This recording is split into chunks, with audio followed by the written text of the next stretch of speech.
Hello दोस्तों। आज मैं आपको इस वीडियो पर भगत सिंह की विषय पर जानकारी दूंगा जो आपको बहुत ही अच्छी लगेंगी। आइए देखते हैं, स्वतंत्रता सेनानी भगत सिंह के विषय पर थोड़ी सी चर्चा करते हैं। आइए देखते हैं।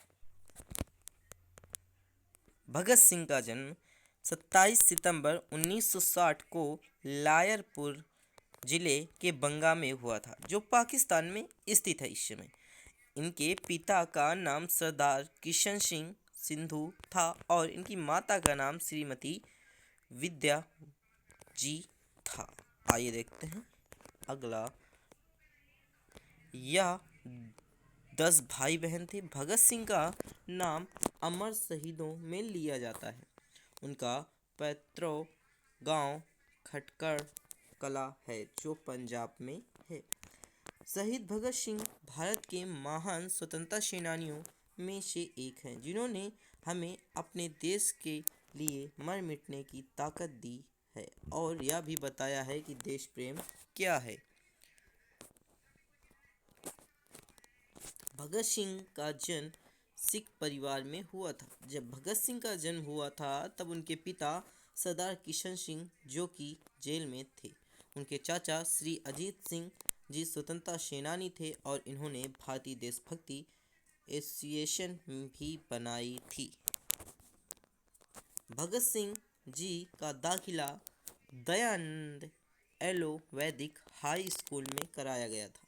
बाद में नेशनल कॉलेज बीए की पढ़ाई छोड़कर भगत सिंह 1920 ईस्वी को महात्मा गांधी जी द्वारा चलाए गए असहयोग आंदोलन में भाग लेने गए।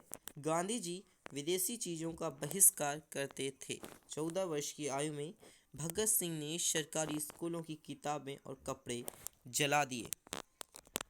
सन 1926 ईस्वी को नौजवान भारत सभा में भगत सिंह को सेक्रेटरी बना दिया गया और इसके बाद सन 1928 को उन्होंने हिंदुस्तान सोशलिस्ट रिपब्लिकन एसोसिएशन को ज्वाइन किया, जो इसे चंद्रशेखर आज़ाद ने बनाया था। और पूरे पार्टी को एकजुट कर वे 30 अक्टूबर 1928 को भारत आ गए। इसके बाद इन्होंने साइमन कमीशन का विरोध किया। इसके बाद लाला लाजपत राय भी थे, ये साइमन वापस जाओ के नारे लगाते रहे। इस आंदोलन के चलते उन पर लाठीचार्ज की गई। इसमें लाला लाजपत राय बुरी तरह जख्मी हो गए, उनकी मृत्यु हो गई। इसके बाद लाला लाजपत राय की मृत्यु के कारण देश की आज़ादी के लिए हो रहे आंदोलन और भी ज़्यादा तेज़ी से आ गए। लाला लाजपत राय की मृत्यु से भगत सिंह और उनके पार्टी को गहरा झटका लगा। इसके बाद अंग्रेज़ों से बदला लेने की ठान ली और फिर उन्होंने अंग्रेज़ों को मारने का प्लान बनाया। उन्होंने अंग्रेजी पुलिस अधिकारी स्टॉप को मारने का प्लान बनाया, लेकिन गलती से उन्होंने एसोसिएटेड पुलिस सौंदर्य को मार डाला। इस कारण अपने आप को बचाने के लिए भगत सिंह लाहौर चले गए। इसके बाद भगत सिंह को पकड़ने के लिए अंग्रेजी पुलिस ने चारों तरफ जाल बिछा दिए। इसके चलते भगत सिंह ने अपने आप को बचाने के लिए अपनी दाढ़ी और बाल कटवा लिए ताकि उन्हें कोई पहचान न सके। ऐसा कहा जाता है कि समुदाय की शोभा नहीं देता, लेकिन भगत सिंह ने अपने देशभक्ति के लिए आगे भी कुछ नहीं दिख रहा था। अर्थात यहाँ पर जो पंजाबी के लोग होते हैं वो दाढ़ी और मूछें नहीं कटवाते हैं, लेकिन भगत सिंह ने आज़ादी के लिए अपनी दाढ़ी और मूछ कटवा ली। इसके बाद डरते के साथ चंद्रशेखर देव, राजदेव और सुखदेव भी मिल चुके थे। उन्होंने बड़ा धमाका करने की ठानी। 8 अप्रैल 1929 को भगत सिंह जी ने अपने साथी क्रांतिकारी बटुकेश्वर दत्त के साथ मिलकर ब्रिटिश सरकार की असेंबली में बम विस्फोट कर दिया। उन्हें बम से केवल आवाज़ ही होती थी। उस समय बम से केवल आवाज़ ही होती थी और उन्हें उसे खाली स्थान पर ही फेंका गया ताकि किसी को हानि ना हो। इंकलाब जिंदाबाद के नारे लगते रहे। भगत सिंह अंग्रेजों और भारत के लोगों को दिखाना चाहते थे कि एक हिंदुस्तानी क्या क्या कर सकता है। भगत सिंह ने अपने आप को एक साहित्य बताया जाता है कि उन्होंने उनके देश प्रेम को देखकर साबित हुआ कि वे क्रांतिकारी थे।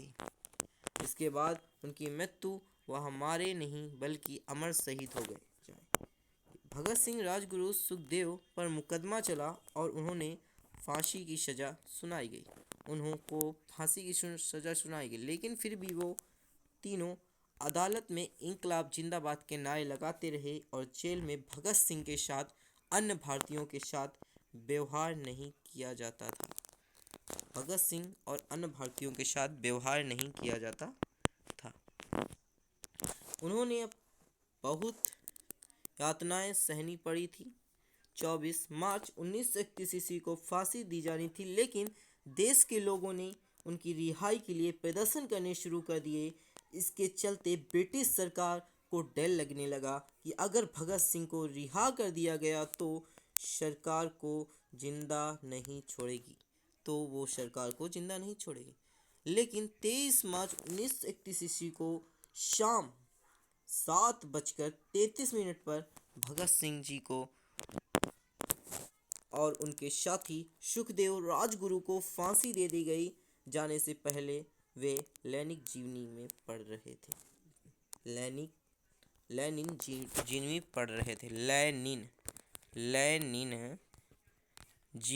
रहे थे।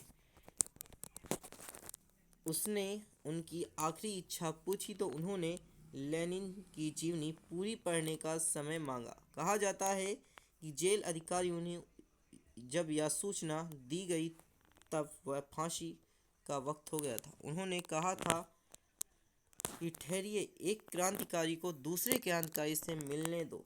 1 मिनट के बाद छत की ओर पुस्तक को उछाल कर बोले, ठीक है अब चलो।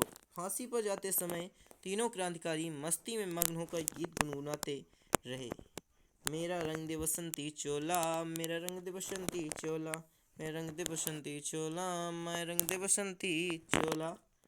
इस दौरान उन्होंने एक पुस्तक लिखी, वाई आई एम एथिस्ट। सन 1930 ईस्वी को भगत सिंह ने यह किताब लिखी थी। 1930 ईस्वी को भगत सिंह ने लिखी थी वाई आई एम एथिस्ट। अगर आपको वीडियो अच्छी लगी तो वीडियो को लाइक करें, शेयर करें अपने दोस्तों के साथ। अगर आप चैनल पर नया हैं तो चैनल को सब्सक्राइब कर दीजिए और कमेंट बॉक्स में बता दीजिए कि आपको अगली वीडियो कौन सी चाहिए।